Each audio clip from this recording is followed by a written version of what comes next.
Section 2.4 is all on domain and range of a function. This is definitely something that you have learned about in the past.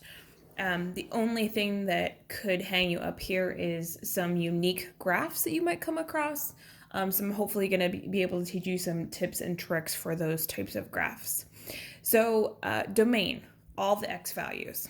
Range, all the y values. So you list all the x's together, you list all the y's together. There's a couple different ways on how to do it depending on what kind of graph you're looking at. If you're looking at a discrete graph with dots, you would have to put a comma between all of your values, okay? If you're looking at a continuous graph or one that has a line with arrows at the end, or even no arrows, there's a different way on how to do those. So using both different ways are going to be important here. So we'll go ahead and say there's a couple of different ways to express domain and range. The one that you're probably always used to is the set notation, or the ones where you use inequalities to express it. So we have our two non-equal or non-included signs, which is the less than and the greater than, and then you have the ones with the bar underneath that are the equal signs, and those ones are going to have your number that's included. So be careful on this little sign here. Your number has to be included in the domain for that one to count.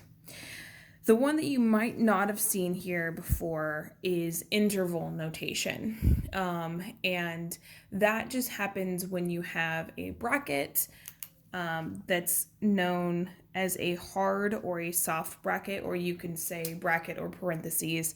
So these hard brackets here, these square ones, are the same thing as if you were using these equal to signs. The parentheses ones are the ones where you would have the no equal signs, okay?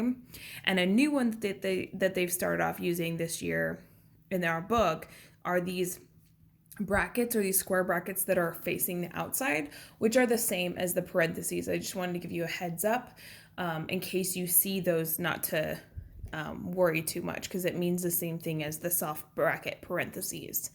The two main differences between these two set and interval notation: for this top one, you have to list the x and y for the top, so you'll have a number on the left, the x or y in the middle, and then a number on the right.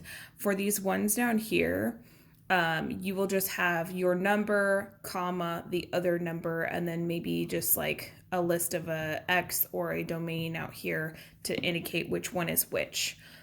So it's up to preference, but I'm going to go ahead and show you using both ways, but you do not have to do that on your homework. Just one way is fine in the homeworks.